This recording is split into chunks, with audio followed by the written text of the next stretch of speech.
Thank you so much for being able to share and putting together this presentation as we get ready for advocacy in 2026.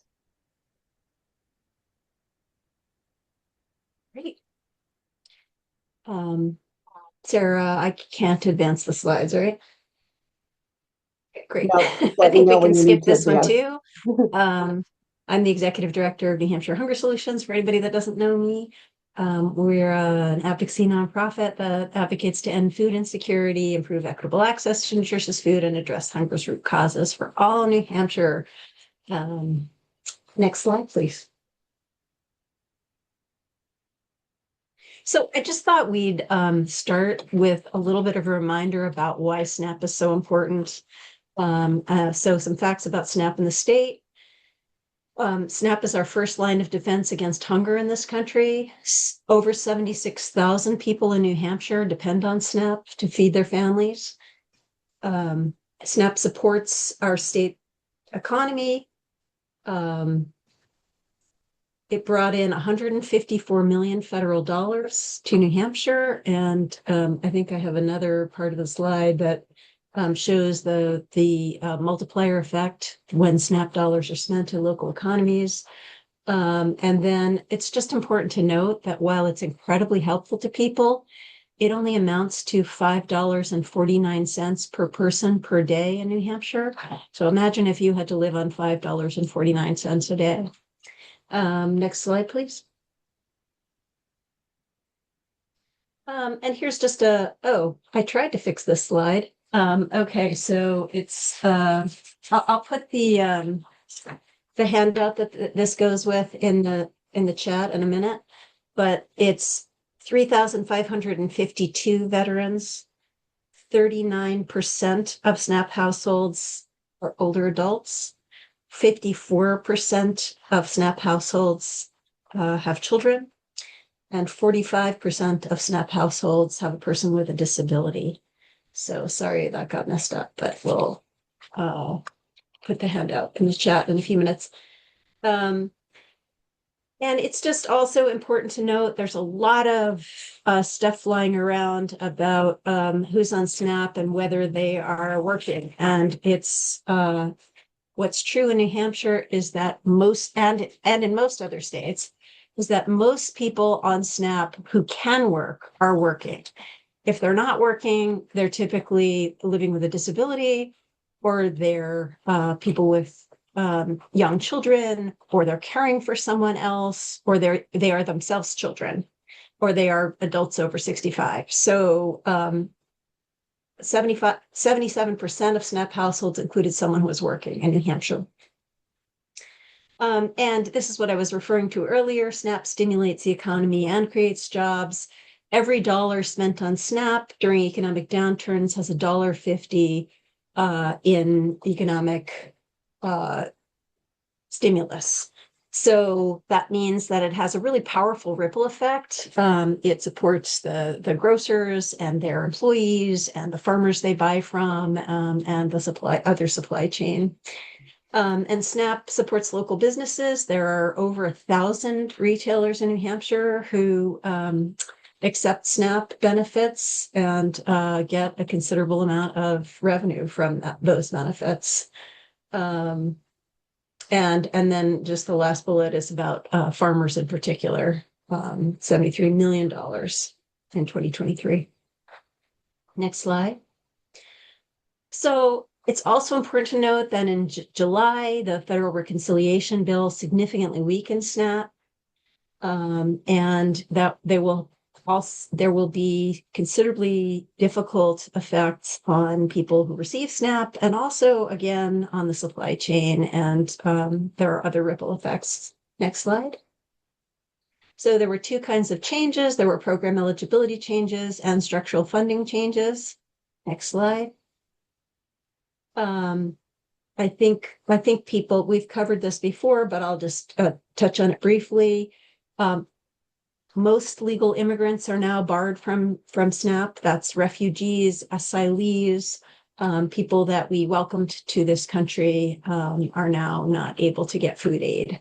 And there are significant changes to the SNAP work rules. More adults will need to report work activity or prove they're exempt from the 3-month time limit. So for what the SNAP program calls able-bodied adults without dependents, or ABODs, are must work, or they can only stay on SNAP for 3 months in a 3-year period. So that used to apply to adults 18 to 54, and now it's adults 18 to 64. Additionally, parents of children under 18 used to be completely exempt, and now it's parents of children under 14. And there used to be categorical exemptions for homeless veterans and former foster youth, and now those folks are not categorically exempt. Now they may be exempt. Don't tell people that they're not going to be exempt, because they may have other reasons to be exempt. They may not be able to work for various reasons. So there are lots of exemptions to these work rules, but people need to affirmatively assert them. And again, I will put some resources in the chat about the ABOD rules.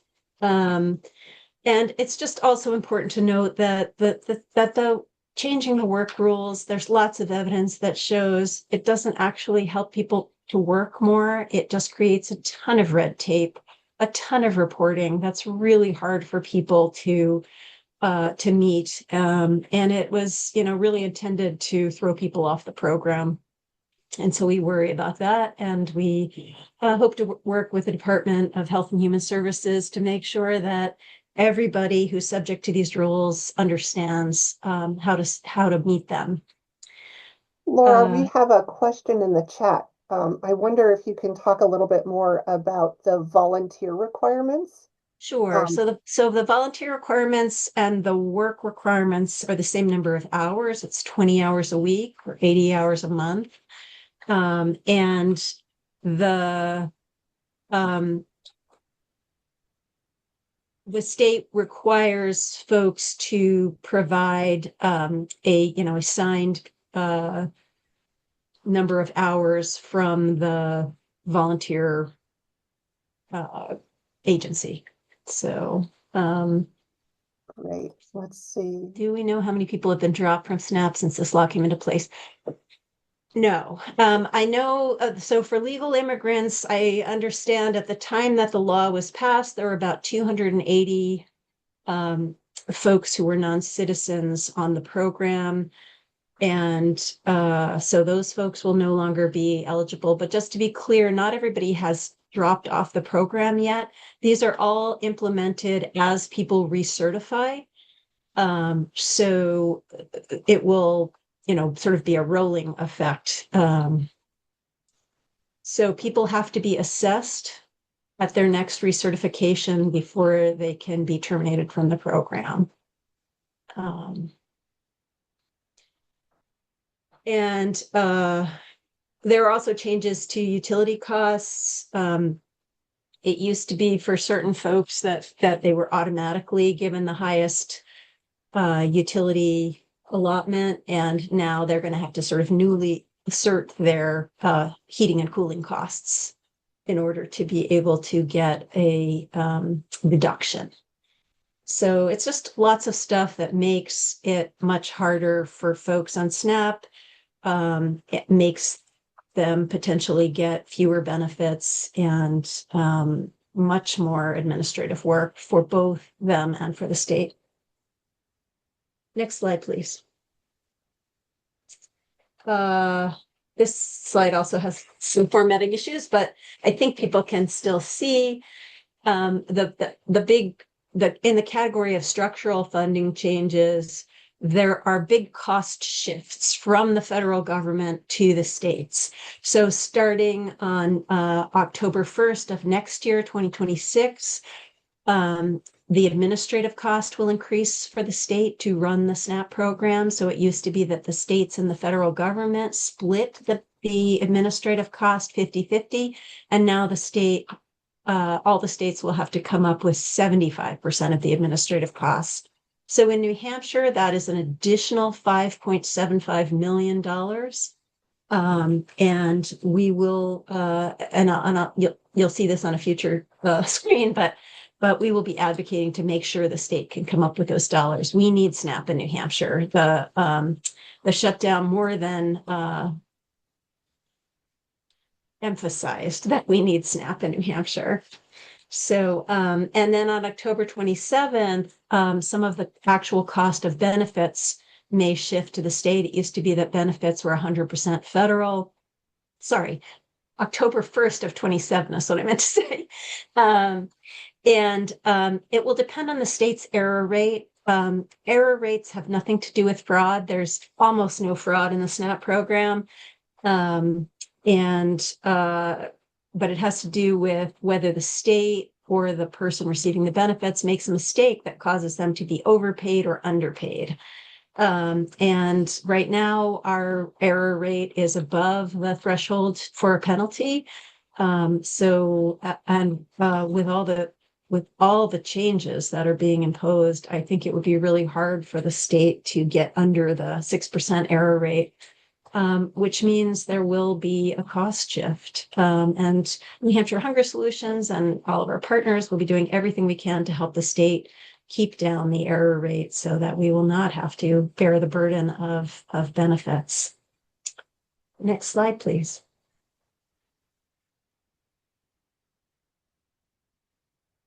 So this slide is just to say that it's going to be a lot for the state to come up with the dollars. And so we will need all of you to help to advocate to maintain the program as it is.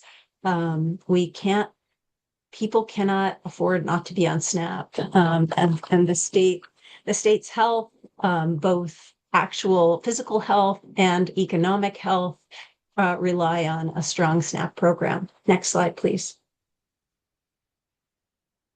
So specifically in this legislature, we will be supporting the SNAP administrative cost. There are a couple of bills that look to protect the administrative cost or to appropriate the administrative cost. Senator Abbas has a bill to require the Department of Health and Human Services to find the resources. And I believe that Representative Pearson has a bill, but I have not seen the text yet. We will also be opposing bills that restrict SNAP in any way. So SB 615, which is Senator Sullivan's bill, limits what SNAP recipients can buy with their SNAP EBT cards. They can't buy soda or candy. We have an issue brief on this that I'll put in the chat in a minute, but just suffice it to say that this is the worst kind of government overreach. It makes the state into a nanny state that doesn't give people the dignity to buy the things that work for their family. In addition, it is huge administrative cost for both the state to implement, to monitor, and for retailers. And there's lots of evidence because other states have already implemented it. And so, and unfortunately, Senator Sullivan's bill, which I'm not sure if you can see the whole text, but or my notes, it also rolls back SNAP eligibility. It proposes to roll back what's called broad-based categorical eligibility, which is the mechanism by which New Hampshire raised the eligibility for SNAP to 200% of the federal poverty level. It doesn't make sense for a number of reasons. Obviously, we want as many people to be able to connect with SNAP as possible. People who are food insecure, we're talking about 200% of the federal poverty level, which is a very low level.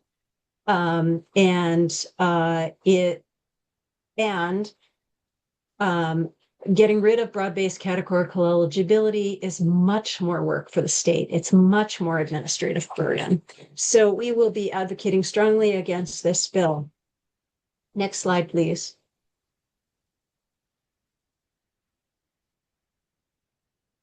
Um, so LSRs are legislative service requests. That is what a bill is before it becomes a bill. I mentioned Senator Abbas's.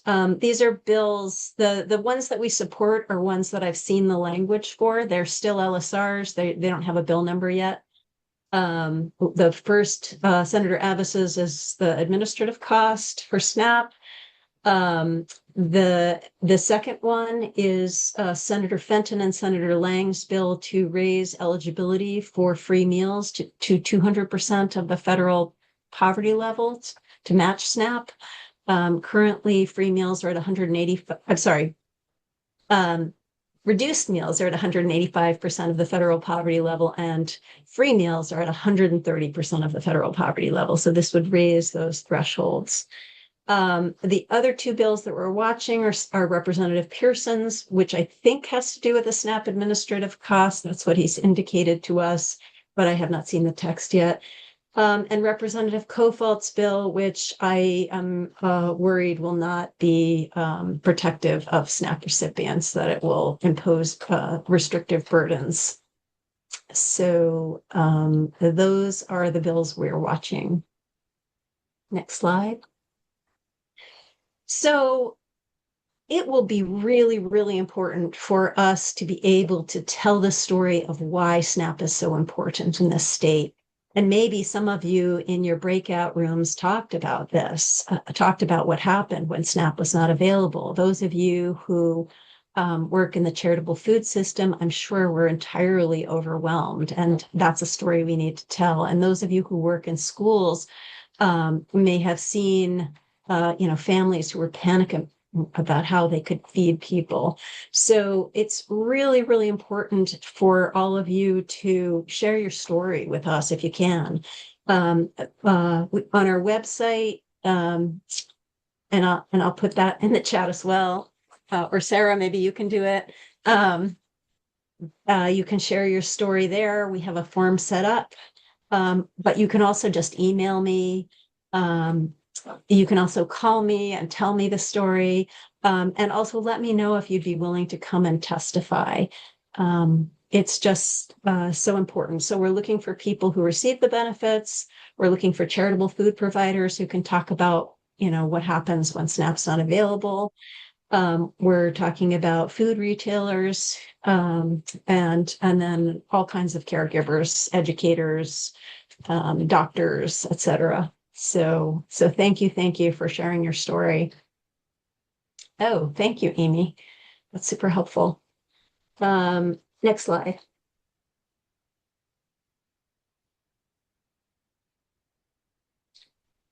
Oh, I thought I took the slide out. Next slide. I mean, we are going to need all of you, but I don't think we needed the slide. We also, if you're willing to testify, please let us know. If you're not already signed up for our action alerts, please sign up. We make it really easy for you to weigh in with your legislators. It's generally just a click through, although it always is more impactful if you, tell your specific story in the email.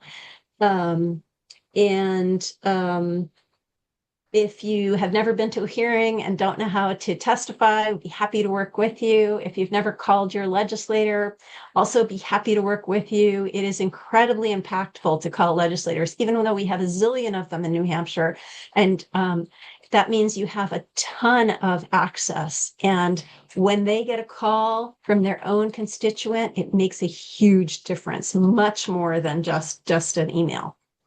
So if you're willing to do that, happy to work with you. If that feels scary, believe me, it gets less scary. So happy to practice with you. If you'd like to write a letter to the editor about your experience during the shutdown or in general about SNAP, that would be hugely helpful, or an op-ed. A letter to the editor is a shorter opinion piece. An op-ed is a longer one. Also, please follow us on social media and repost. That makes our reach a lot farther. And then we will be having some days of action, and I'll let you know about hearings if you follow us. Thanks. Next slide. So at the federal level, there are a couple of bills that we're watching. FRAC is the Food Research and Action Center. They're our national partner who advocates on the Hill.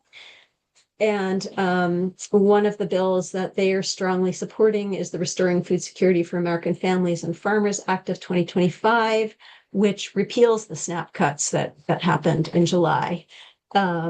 It's our congressional delegation is generally pretty supportive of food issues, but it does not hurt to talk to them and let them know that this is important. And then the Food Assurance and Security Act restores the USDA's annual household food security report. USDA abruptly decided to stop collecting the food security report that had been collecting for many, many years. It's a really well-respected way of measuring food insecurity in the state. It's really the only way of measuring across the country. And so it's really, really important. Without this measure, legislators are sort of flying blind, and it's much easier to hide the fact that people are food insecure. So I urge you to support both of these. Again, I'll put the links for how you access the FRAC Action Network in the chat in a moment. Sorry, was that a question?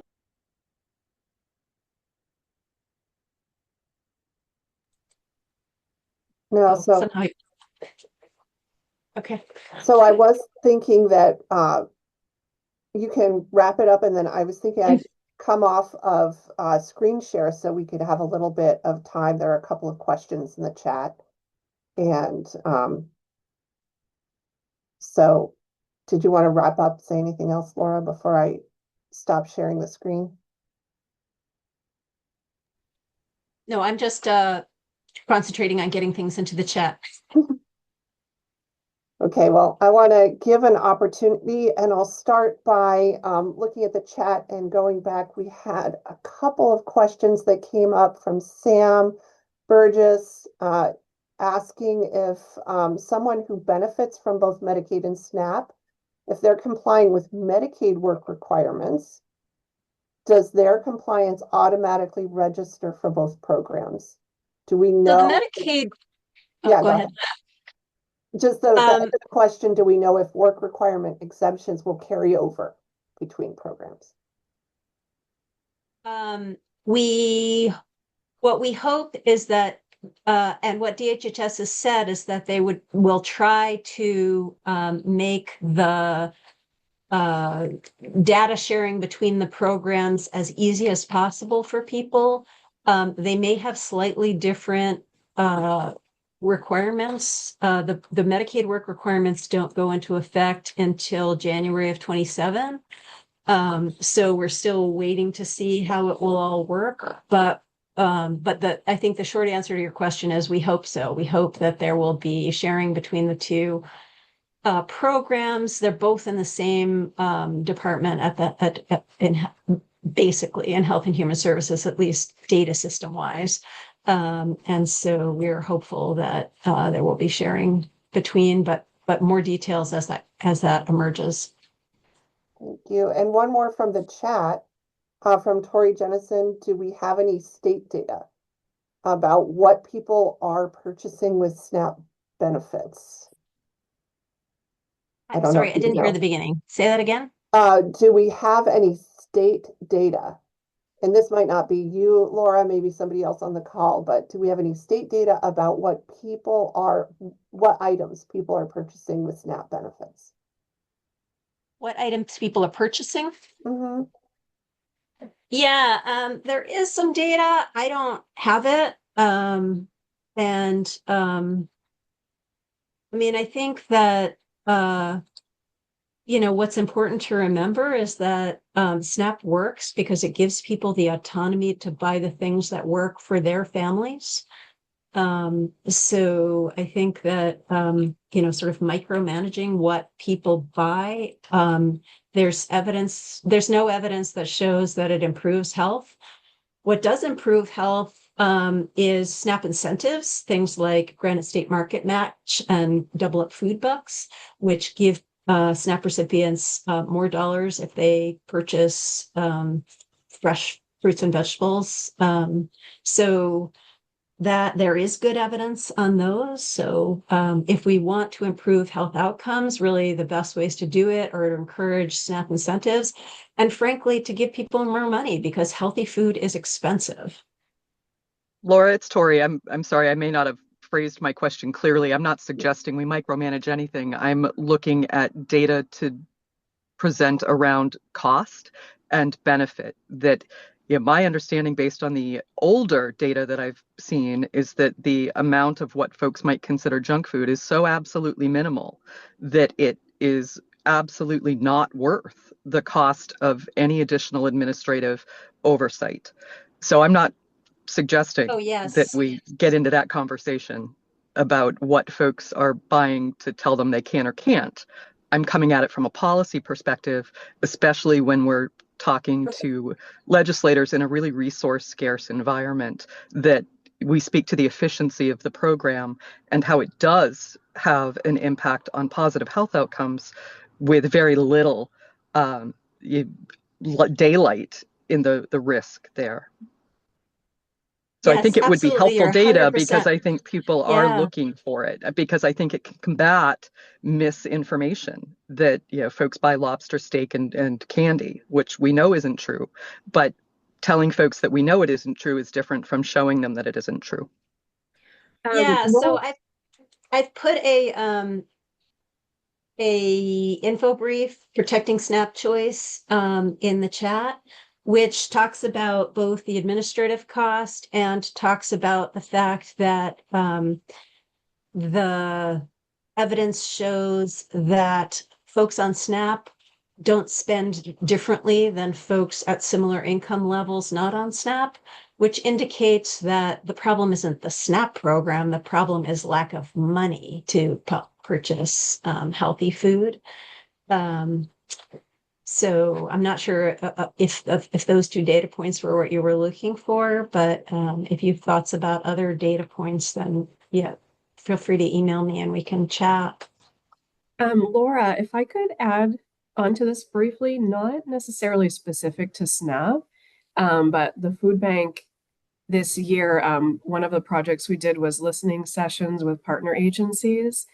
So our goal was to meet with as many partner agencies as possible in different pockets of the state, to see what their needs are from us at the food bank. And repeatedly, we kept hearing, we need more protein. That was like the overall theme. That was our big takeaway, if that helps at all. Very specifically, chicken and ground beef came up and peanut butter. we we're spending a huge amount of peanut butter a year at the food bank. I love peanut butter. I did put, I mean, I put a couple references like up in the chat a little ways, like about the evidence that SNAP, people on SNAP you have lower healthcare costs because of that. I would think if someone's worried about people eating all this junk, well, why are you worried about that? I mean, we don't want to get into that, but one of the ideas is that then, people aren't going to be as healthy and it's going to cost more money in healthcare. And there's a lot of references that show that SNAP improves and lowers healthcare costs. So maybe that's helpful. And I'll keep this conversation open just for a couple more minutes before we move over to our presentation about bird dogging. So does anybody else have any other questions or comments on what Laura's brought to us today? Laura, I did have a question. It's going back a little bit, but on the changes for the SNAP eligibility, where you had spoken about the changes to the immigrant families. I was curious if you knew, because this was still unclear to our team. So if a household that has someone who is becomes no longer eligible to SNAP because of the immigrant changes. If there are children in the household who are citizens, do they still maintain their eligibility, or are they no longer considered eligible because of their parents? I believe they're no longer considered eligible because of their parents. They should be eligible, but I'm going to have to confirm that for you, Mary. I mean, that's one of the, most disturbing parts of the bill to me.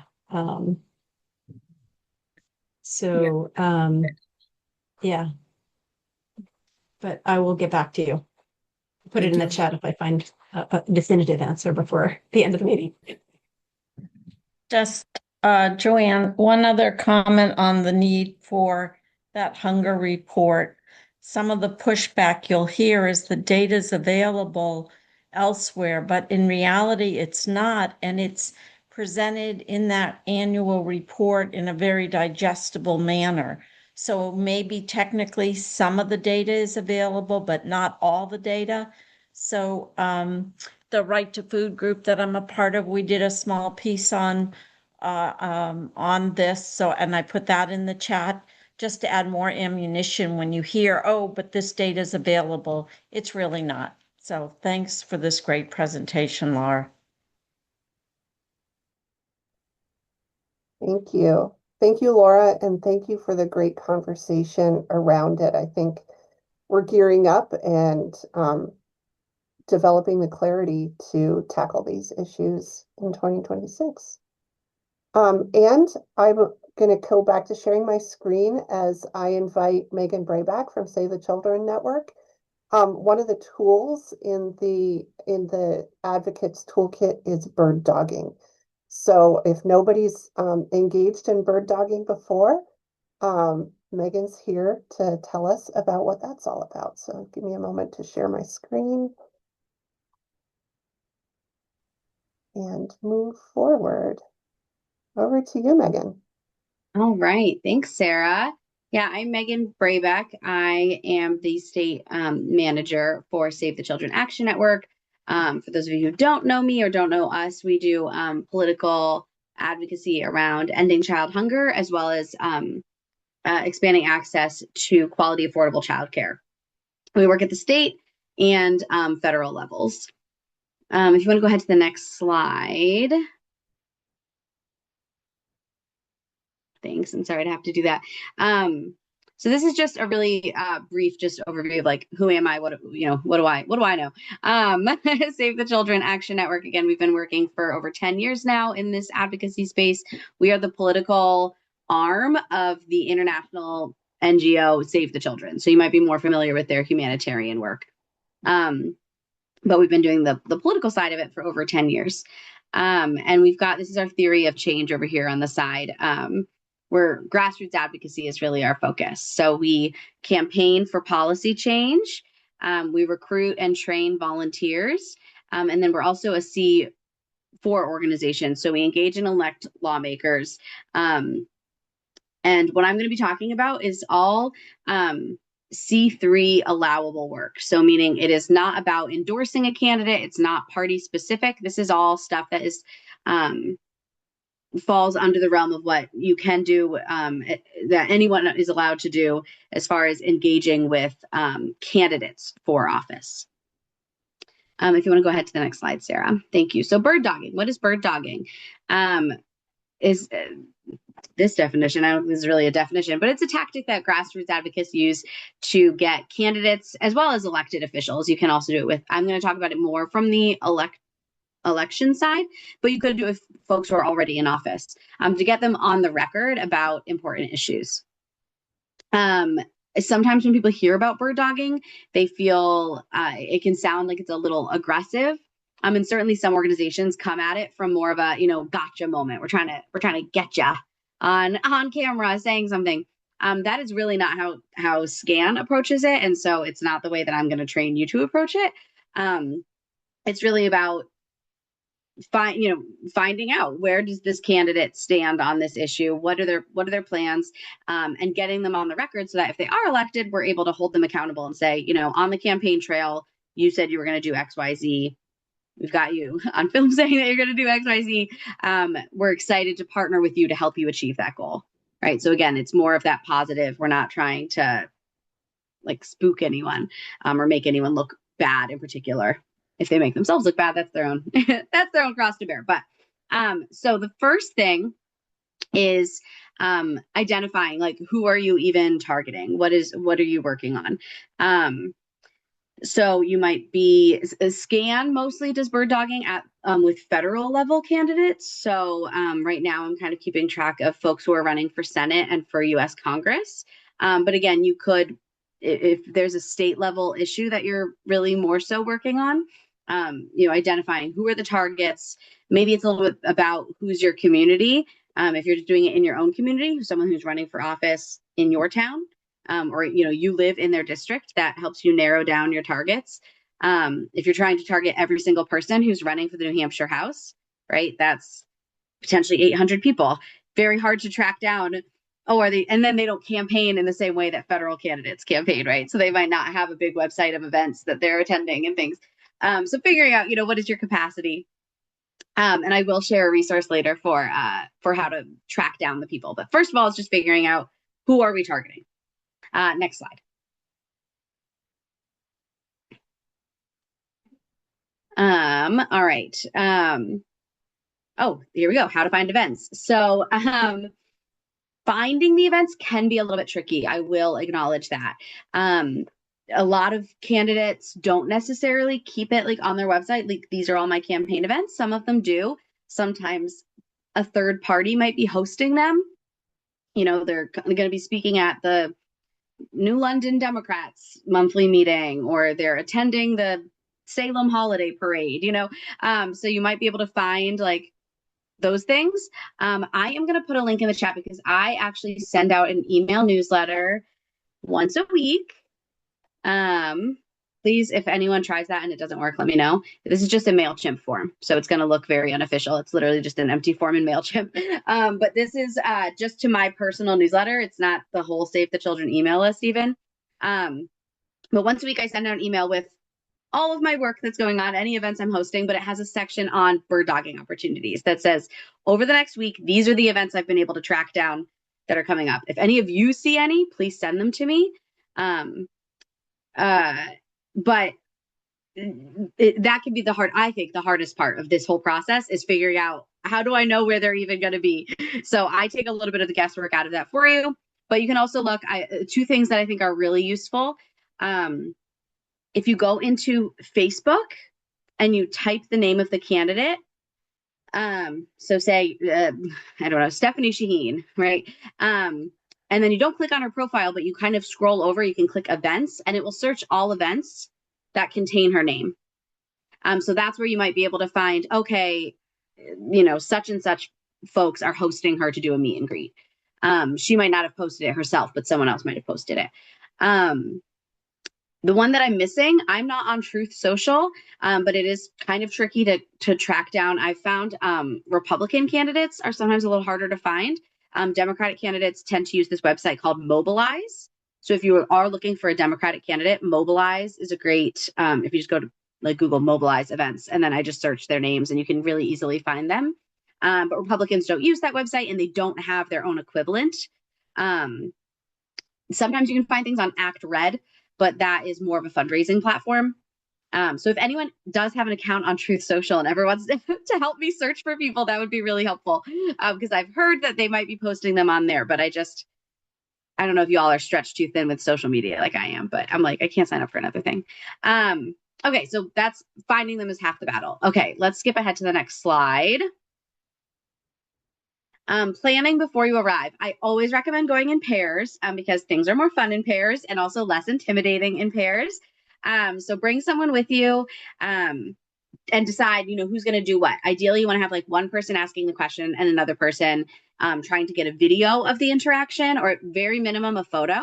Often after an event or after the question is asked, if they answered in a way that was positive, we'll take a picture together. Does not constitute an endorsement. But of course, if it was a contentious interaction, we probably wouldn't afterwards be like, want to pose for a selfie? I've never had a contentious interaction with these, but it could happen. It could happen.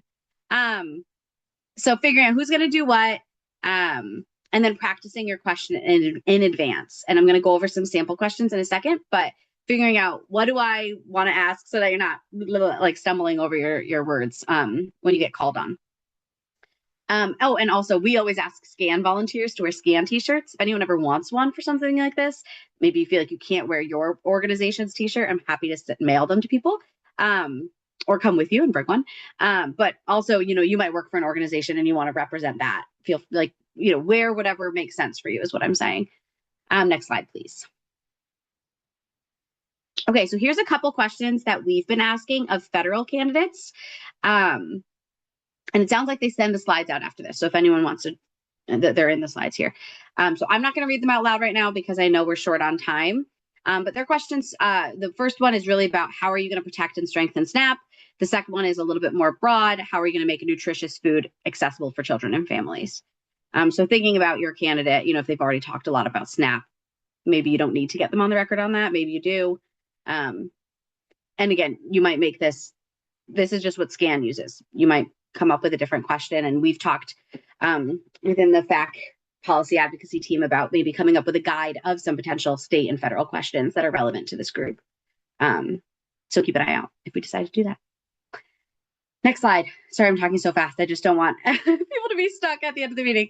I already talked about this. You can go to the next one. Okay, during the event. So every event is different. For example, I'm going with some UNH students to an event on campus on Thursday. It's a meet and greet. I know the room it's in. It's going to be very casual. Like I'm sure we could just walk up to her and ask a question. If you're going to a bigger, a rally or something, it might be a town hall. So try to research the event and figure out like what is the setup likely to be, even if you can't get the exact details. Get there early. If you see mics set up, try to sit near them so you can get called on to ask your question. If you see any staff for the candidate walking around, you can flag them down. Again, at least for us, like they tend to be very friendly to us because we've built that reputation that they know we're not there to try to like trick the candidate or make them look bad. So that, we can kind of say, hey, we want to ask them a question about SNAP. Like, do you think we'll get a chance? And they might help you figure out where the greeting path is. So you'll see it says, stay in the greeting path, where the candidate's going to be walking in and out and shaking hands with people at the beginning and end of the event. The staff might help you get in there if you can be just very friendly and nice. And if there's press there, you can also always talk to the press. And I'm happy to do a separate training at some point on media and press engagement if anyone ever is interested in that. Next slide. And then amplify it. This is like, right, especially if we get the video or at least a photo or at least notes on what they said, we want to publicize that we had that interaction so other people know where the candidates stand on these issues. So post it on your social media, again, whichever social media you use. You can tag Save the Children Action Network, hashtag Invest in Kids. If there's any other organizations that you partner with, if you're there, these are not SCAN specific tools. This is something you could use for any issue you care about. So tag the other organizations so they can reshare. And we do want to try to get the same candidate multiple times if possible. So if we know someone's going to be in New London and then on the Seacoast and then, they're hitting the whole state, we love if they get asked about SNAP everywhere they go. We want them to think, wow, this is something that Granite Staters really care about. Like they will not stop asking me about it. I clearly need to make it a cornerstone of my campaign. And so we elevate it within their work as well. Next slide, please. Okay, so these are just some upcoming opportunities. I won't read them in depth, but Scott Brown is running for Senate. He's going to be at the Merrimack Parade on the 7th, Sunday. Karishma Mansour, let me tell you, she's everywhere. Every week I've got like 2 events that she's doing, so she's campaigning hard. But she's also running for Senate. She's going to be in Concord on Thursday, and then Mount Vernon on Friday, and then Paige Boschman is running for Congress, and she will be in New London on next Tuesday. So those are just a couple of those events. Again, that'll be in the slides. My newsletter is in the chat if you want to get more information. We can skip this because I want you to have time to wrap up, Sarah. So we don't have to have people put it in the chat whatever they're feeling about it.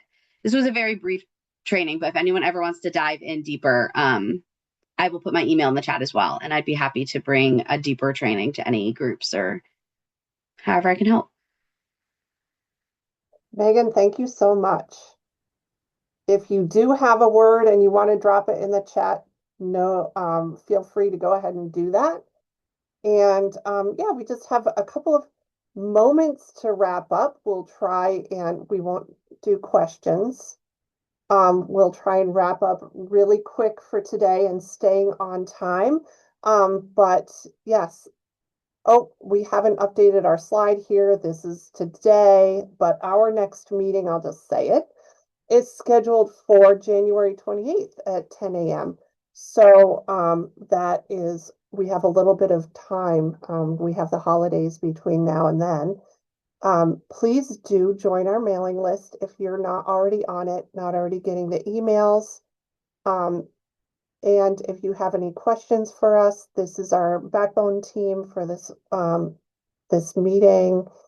And also, as we go into a fresh new year, people who would like to present about your programs. So you noticed at the beginning of the meeting, we have opportunities to give little updates. Most of our meetings have enough time for those little updates, but then also if you have thematic or larger presentation ideas, we have opportunities for that.